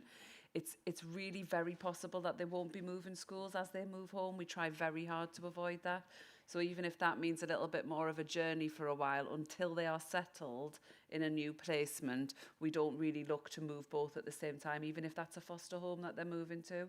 So just to, I'll take it away, we will be mindful of that, but to assure you, we don't tend to change everything at once unless there is a significant safeguarding reason to do so. We tend to leave them settled in school, and then, or if we know which placement they're going to, we might get them settled in their new school before they change their placement. Thanks very much, and some interesting comments, I think, to be noted. And Tracy's noted those comments. I don't believe we have any further questions. No, we don't. Therefore, again, to recap the actions required of us, we've been invited to consider the attached report and determine whether we support the recommendations to the Executive Councillors as set out in the report. And secondly, that we agree any additional comments be passed on to the Executive Councillors in relation to this item. And we have had some additional comments raised by members. And just to recap on the recommendations to the Executive Councillors, they are as follows: that the Leader of the Council and Executive Council for Resources, Communications and Commissioning approves the scheme appraisal for the carrying out of works to remodel St Francis Residential Wing and the current Strut House in Lincoln; that the Executive Council for People Management, Legal and Corporate Property 1. Approves the Council entering into a construction contract for the carrying out of the works to remodel St Francis Residential Wing by way of traditional tender process. Secondly, approves the use of the SCAPE Minor Works Construction Framework to appoint Lindham Construction to carry out the minor refurbishment of the existing Strut House. And thirdly, delegates to the Executive Director, Commercial, authority to determine the final form and approve the entering into a final contract under one above. And as I've said, the comments from this committee have been recorded by Tracy and will be passed to the Executive Councillors. I therefore propose that we support the recommendations. Can I please have a seconder? Councillor Sear. We will now vote on this item. You are voting on whether you support the recommendations to the Executive Councillors and agree to provide the additional comments to the Executive Councillors. All those in favour, please raise your hand. Thank you very much. That's supported. We'll now have our customary 10-minute comfort break and resume at 20 to 12. Thank you very much.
Welcome back, everyone. Thanks very much for being prompt in your return. Appreciate that.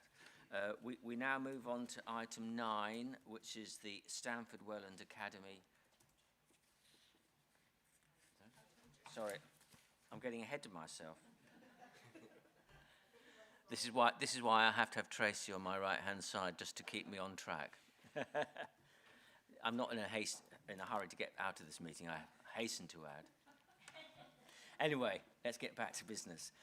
Item 8, Spalding Academy Basic Need Project. This is the item for pre-decision scrutiny prior to a decision by Councillor Hill and Councillor Boothroyd between the 23rd and 30th of November.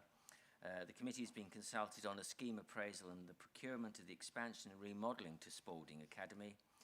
The committee has the opportunity today to provide advice, recommendations and comments for the Executive Councillors' consideration before they make their decision.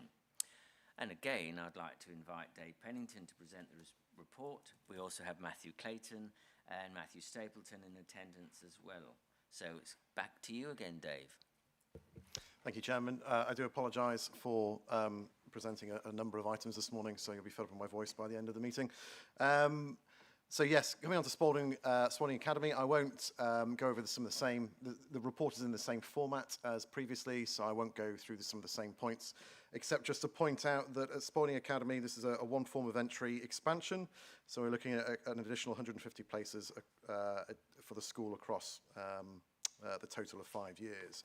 And what that translates to in section 3 really is some internal refurbishment, so we're looking at 2 additional science laboratories, prep room and chemical storage space, which is slightly tricky just because it's in the school and it has to be negotiated around the school remaining in operation and term time. And we're also looking at a new 8 classroom block, which will be built to the rear of the school. That will have general teaching space, small group room and hygiene facilities.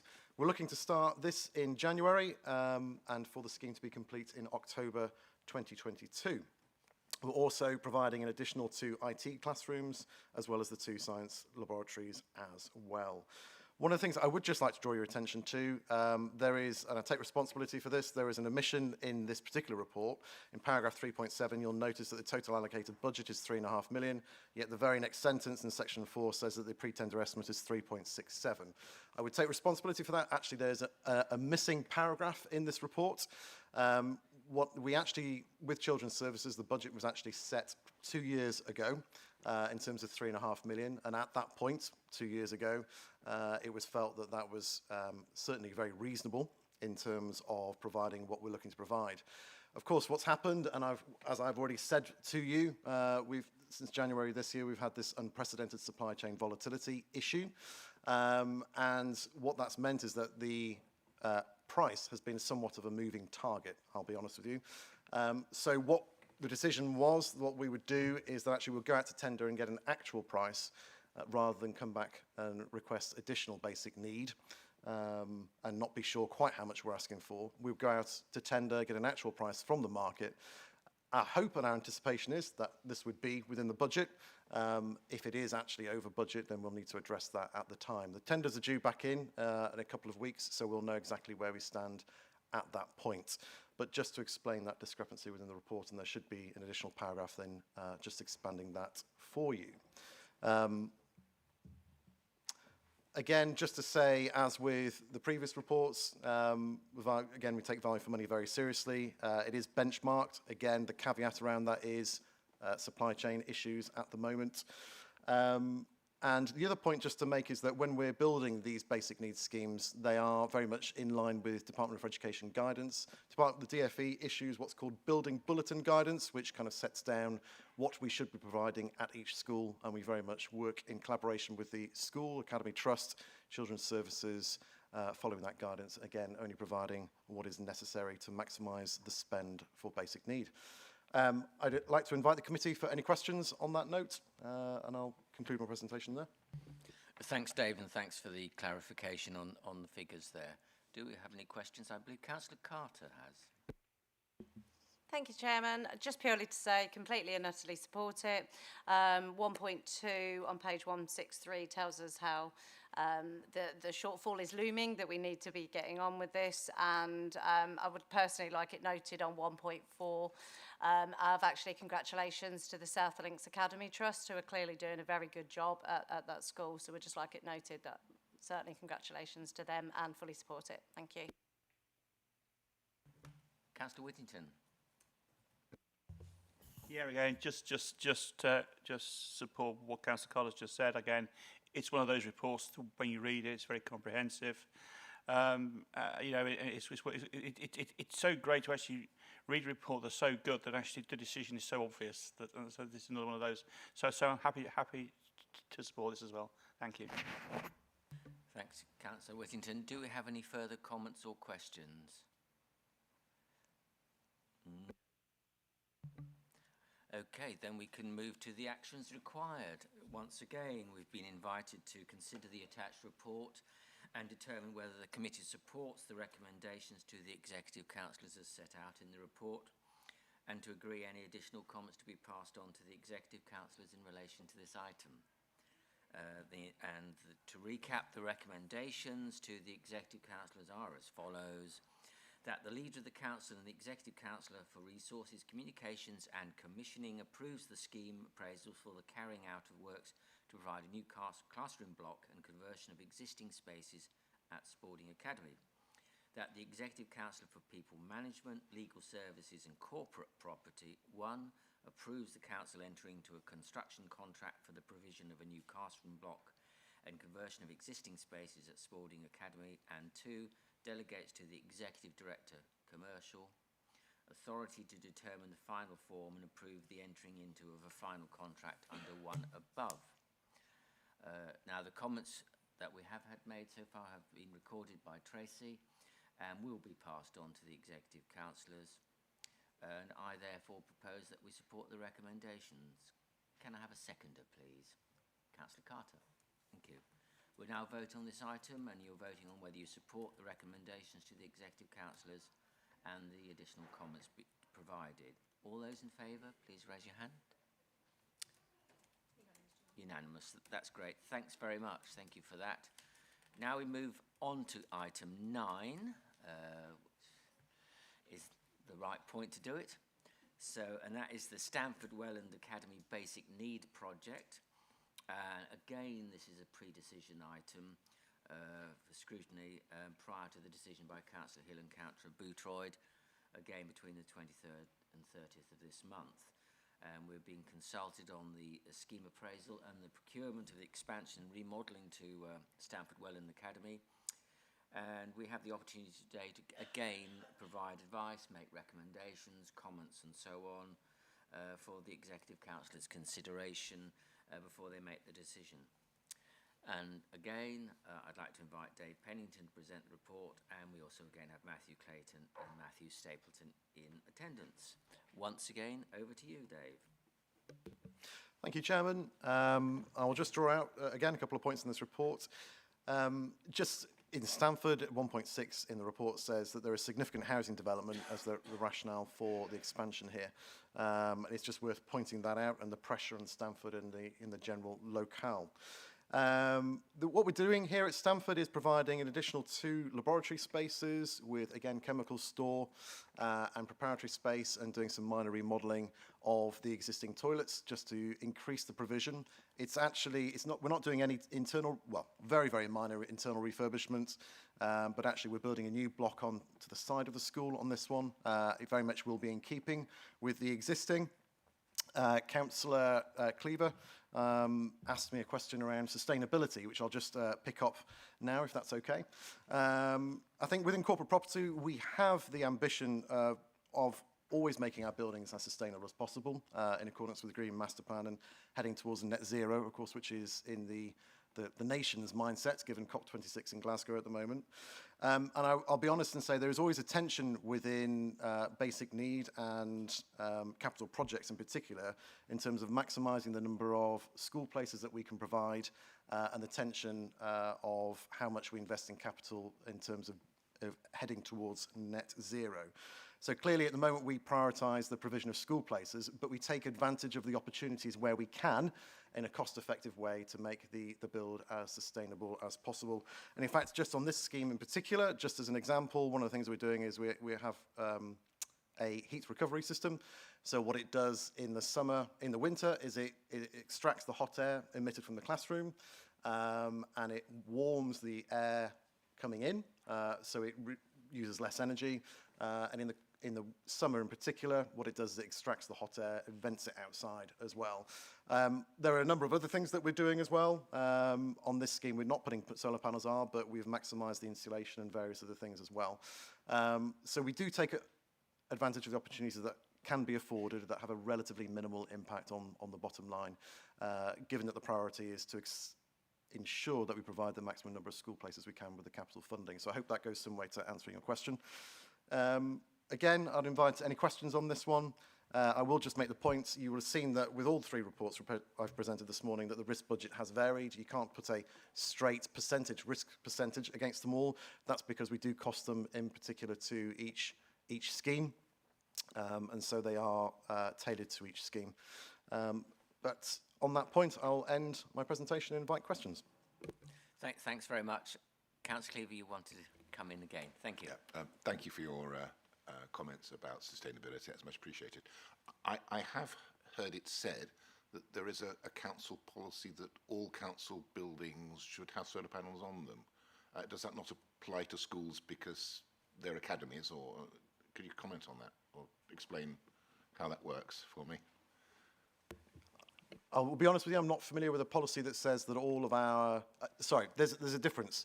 So all of our county council owned buildings, so office accommodation, we are looking to providing solar panels across that estate. But when it comes to basic need, and in particular providing for academies, they're handed over to the Academy Trust. And as I've already said, one of the things we do is we maximise the use of the funding to provide school places. So technically, it's not a county council building in that regard, and the policy does consider itself principally around office accommodation. Thanks very much. You want to come back? Sorry, can I just come back on one other question? Yeah, okay. Obviously, there is a well-known ambition within Stanford that Stanford Welland should have a sixth form. To what extent does this development, these 2 extra classrooms, accommodate that? Do we know? I think Heather wishes would to come accommodate back that, on sorry. that one. Thank you. So this accommodation is not connected to an expansion for a sixth form. This is connected for the statutory school age provision. The route through which Stanford Welland could apply and get a sixth form wouldn't be through the council, it's through the DFE. And DFE are really clear now that sixth forms to start off anew must have at least 200 pupils, Martin. So it's about demonstrating the demand at that level for a sixth form, and the RSC, the Regional Schools Commissioner, would make decisions about whether or not a sixth form should be in place, but that's not connected to this. Thank you for that clarification. Thank you. Councillor Matthews. Yes, it's on this ping pong of the green agenda. I mean, I absolutely get that. That's a brilliant answer. We maximise our spend on providing the bricks and mortar that offer pupil places, and then we pass it to the academy. Could we please write a letter to the academies encouraging them to understand that we have made the decision not to put them on, but we challenge them to do so, because otherwise it just won't happen. And it does seem to be, and certainly down in that neck of the woods, where the academies are almost saying, well, it's the county council's fault or it's the district council's fault, but they're not taking responsibility for the things themselves. So I think we have a duty of care to advise them that we haven't put them on, but we would on our own buildings, but it's your building, please put them on. Thank you. I think it was a good point. Thanks, Councillor Matthew. I think, Dave, you wish to come back on that. Just one point, actually. In this one in particular, we have designed it in such a way that the Academy can fit a ground source heat pump in the future. So we have future-proofed the technology, but I don't know whether, Heather, you wanted to say anything. Thanks, Councillor Matthews. So I think the request is that the council make a decision to write to schools to encourage them that following developments that we funded for expansion, that they seek to get investment from the DFE around the green agenda. If I take that away as an action, I'm not sure where that would fall, if I'm honest, around whether I can make that decision or whether that's a decision in itself. Certainly, if it is up to me, I'm quite happy to have a letter drafted up to explain that situation to schools and explain why we haven't been able to put some of the additional environmental items on, and that it would be great if they could consider it. What I will do is take that away and consider how I go about that in terms of it coming from the council as a position. Thank you, Heather, and that's why you're so good at your job, because I probably have exceeded my authority by asking for that. But I do think we have a duty of care to make the situation clear for transparency, that we haven't done it because it's not our building, but we have done everything that would enable them to do it. And if they haven't been cognizant of that, they might be so excited with all the wonderful new paintwork and plaster work and plays that they forget it. And I just think we need to nudge them a bit on it, which is a good point. Thank you. Thanks very much, Councillor Matthews. There's some points to be borne in mind there. Do we have any further questions? Councillor Whittington. Yeah, thanks, Mr. Chairman. As a reply to something that Dave said about the risk, or the risk elements being different. Yes, I've done the numbers, Dave, and if they'd been the same, that'd been the first question I would have asked. But seriously, that then gives me the reassurance that because they're all different, that they actually have been costed. So I think for me, if it had been, say, a flat 15 or 20%, I would probably have been really questioning you as to whatever. The fact that they are different, you know, and emphasises the point you're making, that each project is different and it has been costed on that basis, and that gives me more reassurance than if it had just been a flat percentage increase. Thanks. Thank you, Councillor Whittington. Just a comment for the committee's benefit. Sometimes there's a misnomer that just because we're building a building that it's relatively easy and straightforward to do so, but actually every building, whether it's a new build, whether it's a refurbishment, is entirely unique and presents its own entirely unique challenges. So we do take it very seriously during the design process to ensure that we have apply a level of intelligence to costing that out and how we mitigate the risks, which translates into a risk budget. So thank you for your comment. Thanks very much for that. Do we have any further questions? I have none, Chairman. Thank you, Tracy. We then move on again to the actions required of us, which were to consider the attached report and determine whether the committee supports the recommendations to the executive councillors, and secondly, to agree any additional comments be passed on to the executive councillors in relation to this item, and we've had some other comments which I know Heather has noted, which can be taken forward. The recommendations to the executive councillors are as follows: that the leader of the council and executive council for resources, communications, commissioning approves the scheme appraisal for the procurement of the expansion and remodelling of Stanford Welland Academy. That the executive council for people management, legal services and corporate property 1. Approves the council entering into a construction contract for works for the expansion and remodelling of Stanford Welland Academy, and 2. Delegates to the executive director commercial authority to determine the final form and approve the entering into the final contract under 1 above. And as I've said earlier, the comments from our discussion have been recorded by Tracy and will be passed to the executive councillors. And I propose that we support the recommendations. Can I have a seconder, please? Councillor Cleaver, thank you very much. We'll now vote on the item, and once again we're voting on whether we support the recommendations to the executive councillors. All those in favour, please raise your hand. Thank you very much. That's unanimous, and thanks for your support on that one. We now move on to item 10, which is the service level performance against the corporate performance framework for quarter 2, and this is in relation to the quarter 2 performance for the tier 2 service level performance measures in relation to children's services that are above or below target range. I would therefore like to invite Jo Kavanagh, Assistant Director Early Help, to present the report. Over to you, Jo. Thank you, Chairman.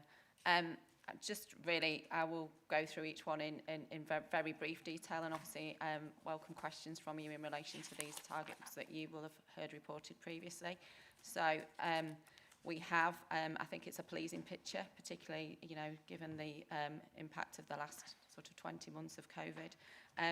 In terms of measures that exceeded the target, we have care leavers in suitable accommodation. I think everyone will know the level of scrutiny we have over this cohort of young people. We would want this to be 100%. We know that there are 7 young people who are not currently in suitable accommodation, such is the level of scrutiny of this cohort. 5 of those are sadly in custody, which isn't suitable accommodation, but is outside of our control. And we do have 2 young people that are currently, I guess the term would be, living with friends intermittently, sort of sofa surfing you might describe, who the service continue to engage with to try and encourage them into some of the more positive provision that we've got across the county. In terms of juvenile reoffending, you will know this is quite complex in terms of the time lag around reporting of this data. Our target's at 37.9%. You've heard this morning the impact of JDP being really positive. We did think that would have quite an impact on this rate, given that a large proportion of those young people that don't ever come back to the attention of the criminal justice system have effectively been taken out of this cohort. So those young people that remain do tend to be those with the most complex need. But it's pleasing to see that the rate is still below target. In terms of 16 and 17-year-old children in care participating in learning, this is a measure that didn't meet target. It has been, again, a real area of focus, and I think it's important to note that for this cohort, these are the young people that really face the brunt of COVID in terms of their Year 11 experience being disrupted both in 2020 and this year in 2020-21.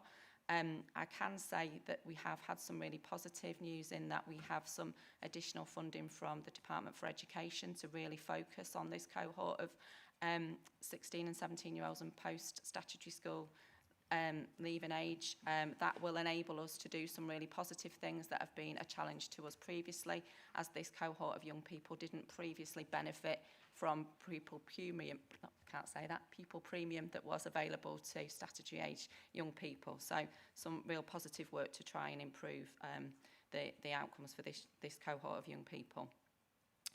First-time entrance into the criminal justice system we have been unable to report on. We do, however, really closely monitor this performance data ourselves, so we don't wait for the YJB to come back to us, and you've heard some of that this morning. We expected this to level out a little, and we haven't seen that, so really pleased to see that the most reported data is at a rate of 87. Just going through the other areas, in terms of children in care, again, you've heard an awful lot already today in terms of what we are doing around our children in care and the transformation work that's happening.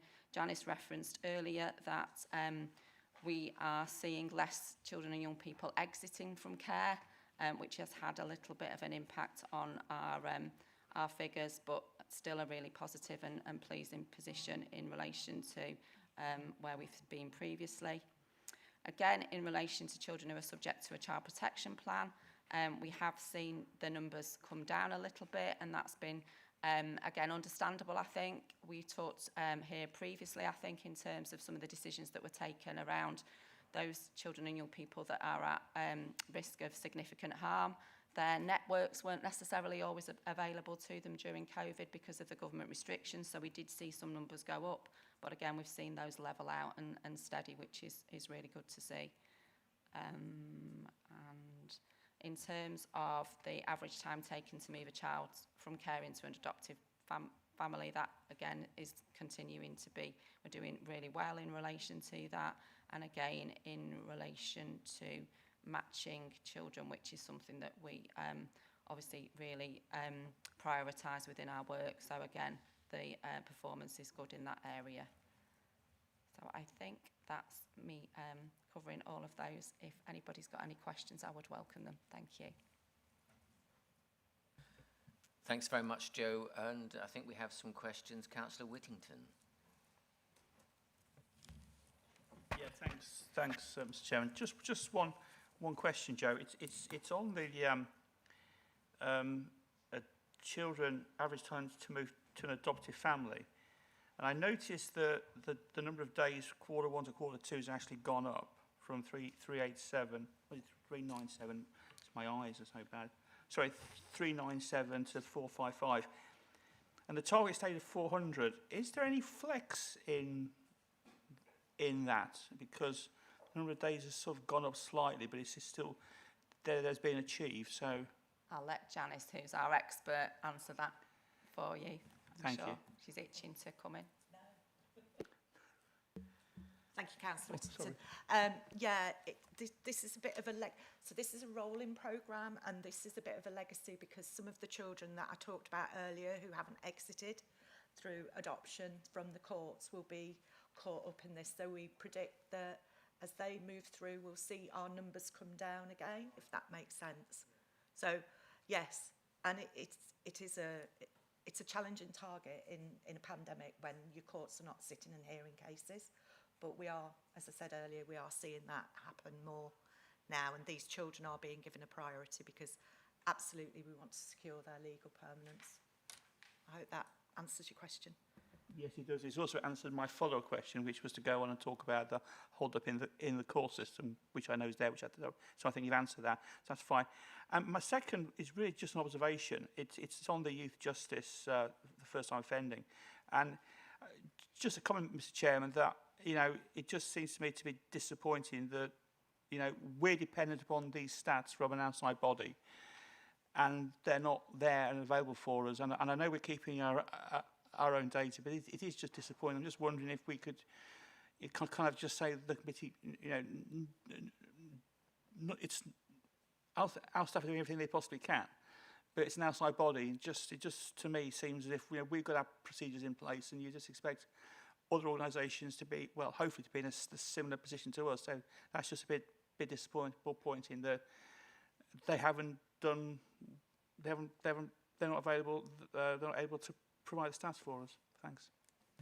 Thanks, Councillor Whittington. Yes, I share your disappointment as well, because we get stats that we generate internally, on time and in the requisite form, and sadly from this outside source, as you rightly say, we don't seem to get this, and I seem to recall that this is a perennial problem, and I think somebody needs to get a grip on it, really. It is disappointing. I think Councillor Matthews, you have a question. I do. It's on measure that did not meet their target, 16 to 17-year-old children in care participating in learning, and I've raised this looked after children as well. It says the performance this quarter is below the lower tolerance 5.6% for this performance indicator by 6.4%. Represents approximately 7 young people. Kieran was here and he said, we know who all the kids are. So he said the virtual school team has identified all of those 16 to 17-year-olds not participating in learning and have been successful in finding appropriate placements for the majority of students in the period September to October 2021. Now that's great news. This has brought performance within the tolerance range for the indicator as of October 2021. Does that mean that 7 young people out of 60 have been found places, so we creep above the target? And if so, what about the other 53 young people that remain not in education training, and what are we doing about it? Because it doesn't seem good enough to sort of accept the lower bar and then and I'm not trying to be disrespectful, no one's trying to fudge it, but that answer to me seems a little bit lean when we should be looking at protecting these young people's futures. And I've heard all this stuff about they've had mental issues and it's challenging for them and this, that and the other, but it relates to my previous thing. I'm sure we could be doing better than 1 in 2 in continuing education, 16, 17-year-olds. And I wonder if someone can dig a bit deeper into that statistic for us, please. Yeah, of course, it's absolutely a really good question and a really good point, and I think I take on board the point about the 7 young people. It is good for them, but it's not good enough in terms of we might be in the tolerance range, and we've talked a lot about how we want to strive for our most vulnerable children. So We were really fortunate to hear this week at our Directorate Leadership team about some proposals that the virtual school have just really started.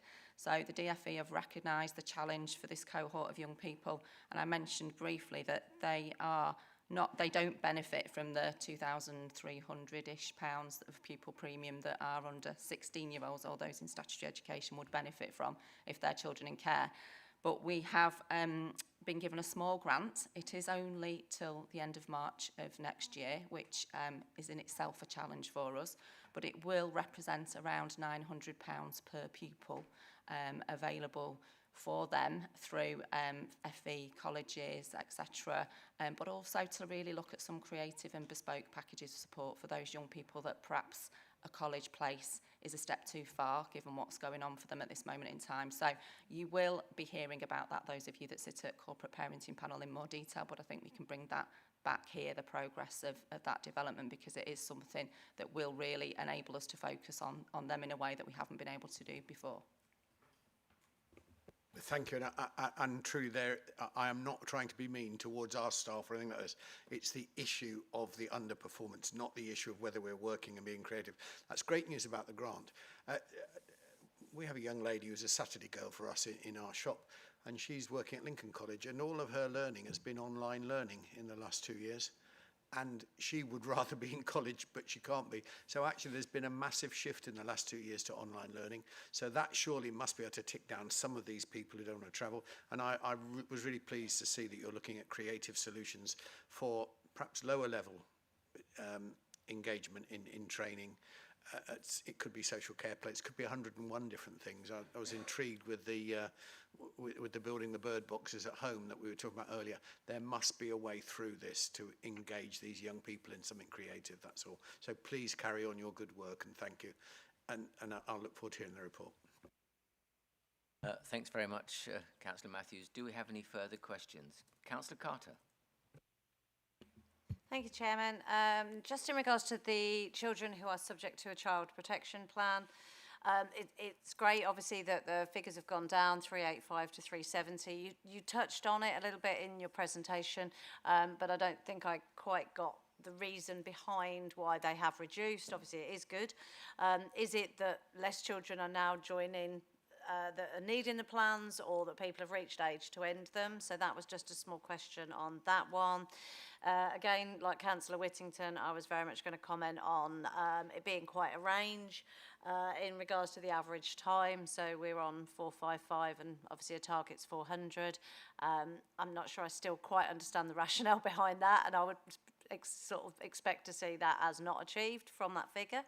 And the final other one is again somewhere in relation to that 16 to 17-year-olds the participating in learning. How could all of those 7 placements, and yes, albeit like Councillor Matthews says, there's many others that placements haven't been found. It almost seems, or reading the report, like, oh, we're going to miss target, let's suddenly find these placements. And that's literally how that report reads, to suddenly do that and be very creative to come up with those. Why are we not kind of getting those placements much earlier on when those situations occur? And I think that's it. Yeah, thank you. Thanks very much. Heather, did you respond? Joe. I'll start, and then I think Joe and Janice will come in. So this reporting comes to you quarterly. For us, there's weekly and monthly reporting on this. So in terms of the finding 7 and doing something about that, we are driven by performance on a weekly basis. So just to reassure you, we are always looking at individual children, always looking at the creative solutions. The 7 that have fallen in this particular report and issue obviously have been picked up in the narrative. In terms of the tolerances and how the tolerances are set, that's a council decision. So that goes through council, and those decisions are benchmarked nationally. So in terms of what we're classing as a tolerance, officers make recommendations, but they're decided by council, and then we report against them. We can change them mid-year if we have a significant reason to suggest we should do so. We can take that feedback and we can discuss that with Councillor Bradwell and Councillor Rowe, but this report goes to a wider set of committees than here, and the benchmarking is done statistically significantly effectively. So it's actually the data teams who drive that performance reporting. So just to assure you kind of how we end up with the targets that we end up with, and why we report in that way against them. I've lost the first bit of your question. I'm so sorry, Councillor Carter. Oh yes, CP plans. Sorry, CP plans. Okay, so the CP plans, they do vary. They do go up and down. And actually, we're always, if I'm honest, a bit reticent to talk about targets for exactly the reason you're alluding to. If children need a child protection plan, they're on a child protection plan, regardless of whether we're in or out of target. The targets are there so that we are benchmarking and saying, have we got a problem? Have we got our thresholds right? We're doing a lot less than other people, or we're doing a lot more. That's really important. I think it's fair to say during the pandemic, we kept children maybe at child protection and child in need a little bit longer than we ordinarily would have done, because even though we'd worked with those families and seen some successes, we knew that because we were in lockdown, there was an artificial pressure on those families. So I think what you're seeing now is the confidence that we've come out of lockdown, that work has been maintained. And if you'll remember, during the pandemic, there was an awful lot of anxiety about hidden harm, and about would harm be hidden from services. So children who we were worried about before the pandemic, we kept longer because obviously we wanted to keep them more visible.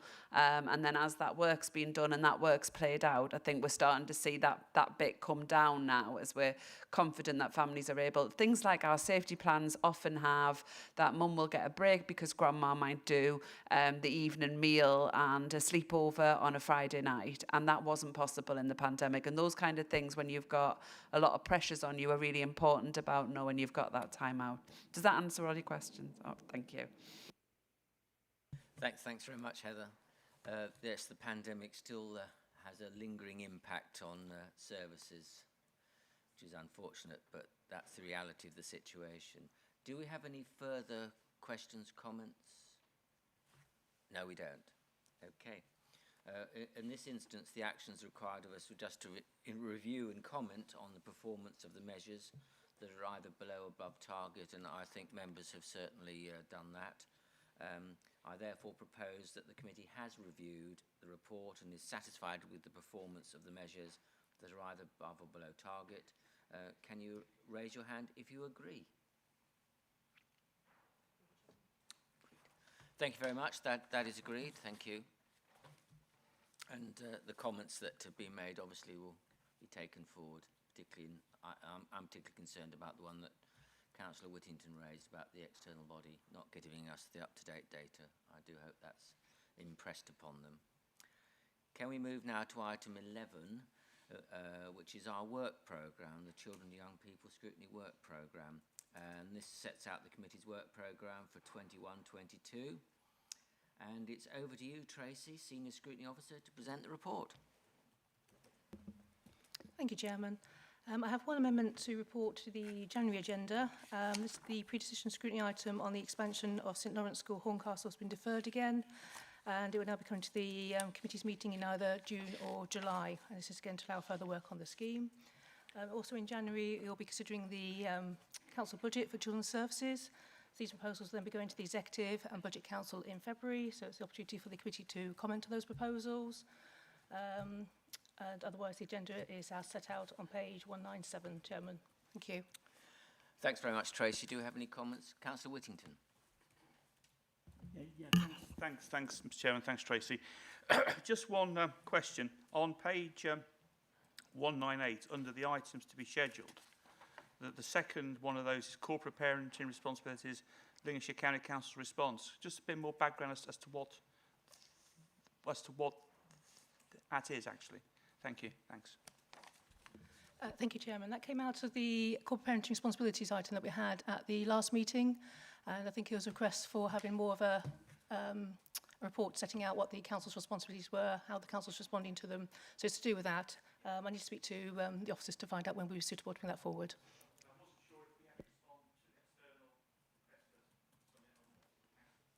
Thanks very much. Do we have any further comments, observations on the work programme? No? Well, the actions required of us in this instance, of course, are to review the work programme, as we've seen in the report, and highlight for discussion any additional items for consideration in the future programme. I therefore propose that the work programme is agreed.